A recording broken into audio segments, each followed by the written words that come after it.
everybody? This is HD. Welcome back. It's time for the next game in the HD World Tournament, and it is going to be between Sen and WhiteRa, of course.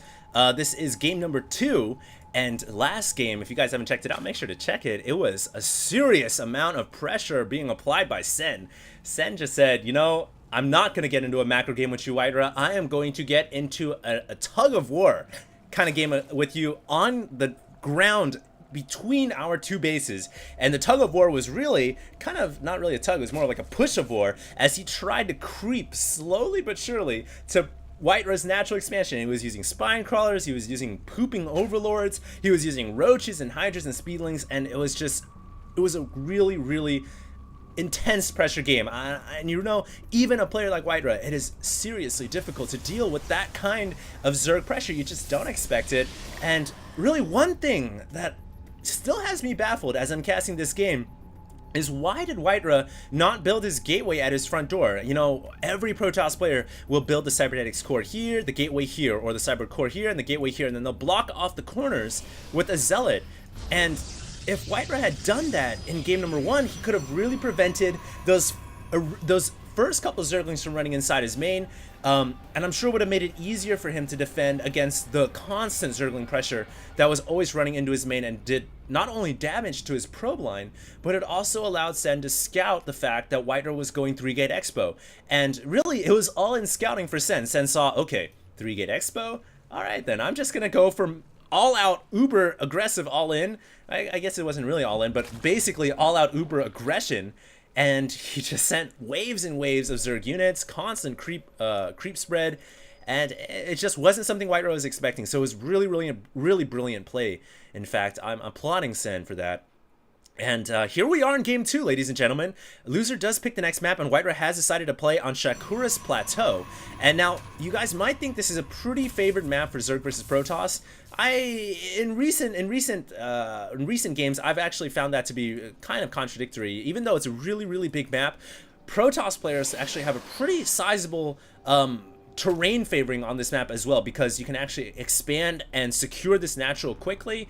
The map also is quite narrow at these corridors right here, which really makes it easy for force fields as well as big Protoss balls to kind of maneuver. It's not really the most, you know, Zerg versus Protoss favorite map. It's actually quite balanced in my opinion. If anything, Protoss players have a pretty sizable advantage. Now, interestingly enough, WhiteRa did not decide to go for the quick expo. He's actually, wow, building everything inside his base once again and is not walling off. Wow, WhiteRa here is once again just kind of leaving an invitation for the Zerg player. Now, this pylon kind of indicates that WhiteRa will eventually grab this expansion and he will wall this off with some sort of building placement. But wow, here comes Sen, and this first Zergling is going to actually encounter a probe and a stalker. Now, interestingly enough, Sen has not decided to apply too much aggression. He's not building a ton of Zerglings, and I think the key reason for that is, unlike last game the players spawned very close. This game they had spawned cross spawn, and on top of that, this is a very big map, so it takes quite a long time for Zerglings to get it over here all the way from the other side of the map. So I think Sen has decided, okay, this game I'm gonna switch it up. I'm not going to go for mass Zergling pressure. I am actually going to build up a ton of drones. WhiteRa here has actually gone for 1-gate expo.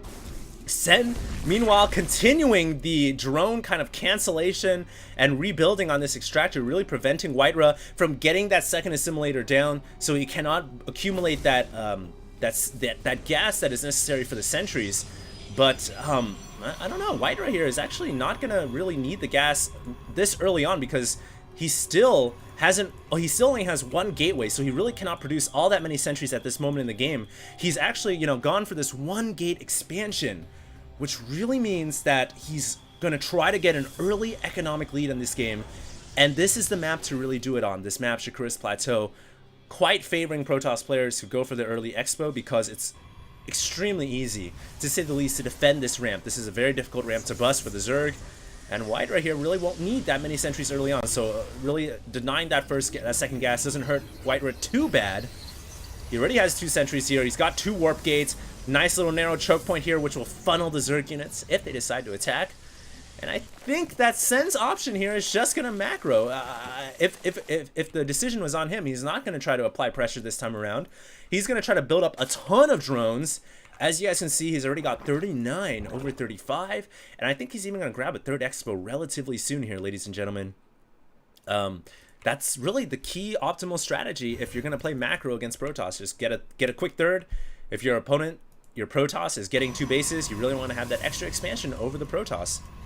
Now, interestingly, wow, Sen is actually going to be building a spire in the back corner of his main, and I really like this. All too often Zerg players don't use this kind of strategy where you can poop creep anywhere on the map and just build a spire, man. You could even build it over here if you wanted to. It would be completely hidden, and this is going to be really nice for Sen. He's actually got all 4 of his gases running, so if we look at his gas accumulation now, he is at 300 gas, and when this spire finishes, I believe he should have around 700, maybe, I would say about 700 gas, maybe 750, and he should have enough for around 7 to 8 Mutalisks. He's already starting to save up his minerals, and he has tons of supply capacity to build his Mutalisks, and this is going to be quite interesting because WhiteRa here has gone for a primarily sentry-heavy army, and it almost looks like he's gonna try to do some kind of a early sentry pressure attack here. He's maneuvering across the map. Unfortunately for Sen, he does not have the Xel'Naga watchtowers, so Sen has no idea this attack is coming, and this is kind of critical here. This could hit before the Mutalisks come out, but wow, look at this. Sen's so smart, building spine crawlers. He's got a huge grid of crawlers at his front door, and unfortunately, Sentry is just not well equipped to deal with spine crawlers. And of course, with Zerglings in the back as well, I think Sen is going to be just fine. And this is what you want to do when you're a Zerg. If you're going for 2 base Muta, if you're going for 2 hatch Muta, you build spine crawlers at your front door. And this is a great map to do it on. Narrow choke point, easy to fend off any kind of gateway pressure. And now we have 10 Mutalisks coming out for Sen. So this is going to be completely unexpected. WhiteRa will not see these Mutalisks coming until it may possibly be too late. He does deal with the Zerglings at the front quite easily, and he's actually, it looks like he's going to go for Blink Stalkers here. He's got 3 gateways, he's got 5 gateways, and Twilight Council now researching Blink, and believe it or not, Blink Stalkers can be pretty effective against Mutalisks. You do need a big bulk of Blink Stalkers, so I'm really interested to see how this game is going to turn out. It is going to come down to Micro War, with Mutalisk microing in the sky by Sen, and Blink micro from the Stalkers by WhiteRa. WhiteRa at the main right now. He still doesn't realize that there are, oh yeah, he does now realize that there are Mutalisks because he's building cannons, and he's got some Stalkers back here, so I think the Mutalisks did reveal themselves as they poked into the main, and Sen not going to commit all of his Mutalisks into the main to attack. He's just going to try to hit these pylons, you know, damage the Protoss a little bit, and take a little sniper fire, pot shots around the Protoss base, and force WhiteRa to kind of pull his units around, distract WhiteRa, keep WhiteRa on his toes. And that's exactly what Sen wants to do. He's actually now grabbing a 3rd and a 4th expansion. So double expanding while using the Mutalisk to harass and contain the Protoss player. Will actually pick off a pylon in exchange for a Mutalisk. Not the best trade right there. These Mutalisks, not really equipped to deal with pylons. They're more to harass a probe line. But honestly, here's the thing. Sen, he doesn't need to necessarily do damage to the probes with these Mutalisks if he can keep WhiteRa scared and contained, because he's going for this double expansion. As the longer he keeps WhiteRa contained, the larger of a lead that Sen will be able to maintain, because he's going to have these double hatcheries, new expansions pumping out more minerals, getting more saturation and more intake. And because of that, he just needs to use these Mutalisks as a fear tactic. He doesn't necessarily need to snipe probes, and he just needs to make sure he keeps the Mutalisks alive. And this is such brilliant play by Sen right now. He's going to amass a huge lead over WhiteRa, because WhiteRa's still contained on 2 bases. And this is pretty bad, but look at this. WhiteRa now moving out with what seems to be a very large Stalker army here. They have +2 weapons, and WhiteRa is actually moving out to secure a 3rd expansion as well. Now, these +2 weapons can do some serious damage to those Mutalisks, mind you. 12 damage apiece from these Stalkers. The Mutalisks, I do not know if they have upgrades. No, they are at 0/0 themselves, so those Stalkers are going to be extra double damage to these Mutalisks. Not necessarily double, but they will do some serious damage to these Mutas. and it's certainly going to be an uphill battle for just pure mutas versus stalkers, and that's why we have Lings coming out. Blink by WhiteRa, picking off a couple of mutas. Nice blink, nice foresight into picking those off, and that's really because of this great observer placement by WhiteRa. Really defensive observers to see when the mutalisks are coming. Now at the same time, Zerglings attacking this Nexus over here, and will actually get us around over this Protoss army, picking off the entire ground force of WhiteRa. If WhiteRa loses everything here, these mutalisks are just gonna have a heyday over these expansions. Oh my goodness. All the sentries and some of the zealots getting picked apart, as well as stalkers, and now these stalkers have no sentry support whatsoever, which is gonna make them extremely vulnerable to these Zerglings. Wow. On top of that, without Guardian Shield, the Mutalist will be able to do more damage to these Stalkers. That Guardian Shield can provide so much defense against the Mutalist. Sen right now coming in once again to harass the WhiteRa right now, and WhiteRa really seems like he's once again on the back foot. He just doesn't know what to do against this really aggressive Zerg style. We can see right now he is getting +3 weapons. Wow.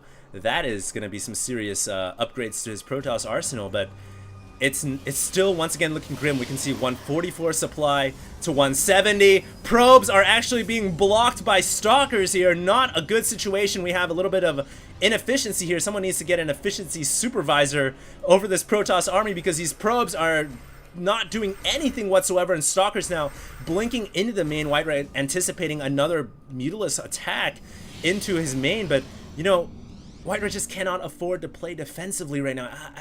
I guess his strategy is to mass up to 200 and then push out with a huge army with +3 weapons. I think that is going to be his game plan here, but really, the more he plays defensive, the more expansions he allows Sen to grab. And I'm surprised Sen hasn't grabbed a 5th yet. Sen is still actually working on saturating his 4th, but Sen is already near max. He's at 189, close to 200. And oh man, I think both these players are just kind of bulking up. Sen obviously with the map control, WhiteRa playing defensively, and WhiteRa's just waiting. He's just waiting for +3 weapons. He's waiting for maxed out Protoss army, and it may be that he's waiting for Dark Shrine as well here. He may be thinking about getting some DTs in the mix, and that may be the turning tide for WhiteRa if he wants to get back into this game. Obviously none of these hatcheries right now have any detection, no Spore Spine grid defense, which makes them extremely vulnerable to Dark Templar, and we do have the lair now morphing into the hive. Sen going around the map, doing his due diligence, just scouting around, checking to see if there's any more expansions across the map. Observer scouting this humongoloid ball of Mutalisks. That is Mutalist race to the infinity right there. Good lord, that's 2 control groups of Mutalisks. Mutaling primarily right here by Sen, and he is actually going to, oh my god, go right through the opening, warp something in, WhiteRa, warp a Zealot or something. Good lord, those Zerglings able to make their way into the Protoss natural. The Nexus goes down almost instantaneously, and Stalkers coming in from behind to try to flank. Nice blink by WhiteRa here. He may actually have enough Stalkers to take out the rest of these Mutalisks, but Sen quickly rebuilding. Look at Sen, he's got a ton of minerals and gas banked up, building 60 Zerglings right now. Over at this backside over here, we finally have the Dark Templar coming into action. WhiteRa actually has a proxy pylon at the north, and 4 DTs now going straight to work. Observer here has been scouting the situation all game long, and has finally decided that this is a spot to hit. A ton of DTs inside that expansion. And now we are down to the wire. Huge grid of spine crawlers once again by Sen, and Sen just using this spine crawler Mutaling defense. He will need to hit this Stalker army eventually, and I think he should hit it now while he has the support of his spine crawlers.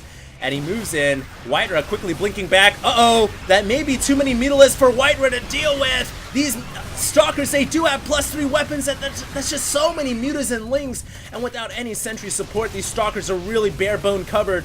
They just cannot deal with the Mutalisks and the Zerglings. Meanwhile, Dark Templars have actually hacked away one of the hatcheries and are working on the other one, so it's certainly a close game right now. But in terms of economy, it's a close game, but I think in terms of army, Sen has a humongous advantage right now. He's just got so many Mutalisks in the sky, and this is completely uncontested right now for WhiteRa. He has no anti-air. I think his entire Stalker army just got demolished by Sen's insane Sauron Zerg mass macro style. And I mean, when those two armies collided originally in the beginning, Sen just said, you know, I can afford to trade. I have a ton of gas and minerals. I can rebuild my army. And if you guys look at that army tab right now, it is 152 to 53. So WhiteRa right now certainly in a lot of trouble. I think it's almost certainly sure now that Sen will be advancing forward to the round of 8. I just do not see any scenario where Sen wins or where WhiteRa wins this game.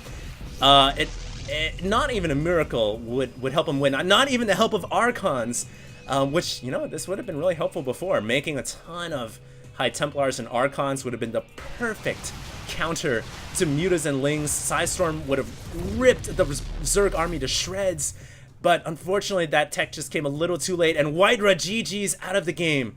Ladies and gentlemen, WhiteRa, the next big player in the H2 World Tournament, dropping in the round of 16. And that is all she wrote. We're actually going to advance forward to the round of 8 next. And I just want to thank you guys all for staying tuned to this tournament thus far. I know it's been going kind of slow, but round of 8 will be beginning shortly, and I will be uploading a round of 8 not spoiler video, but a round of 8 bracket video just to keep you guys up to date. And I guess I'll be uploading a spoiler video as well after this. So I'll try to get Pinizer over to my house. I don't know if he's actually free right now, but I'll try to get him over here so he can do some awesome cheese casting once again. So yeah, stay tuned, guys. Much love to all of you guys out there who are watching, and make sure to subscribe. Hit that little yellow button at the on my channel page. So hit my channel page at the top. So thanks a lot, guys. HD signing out.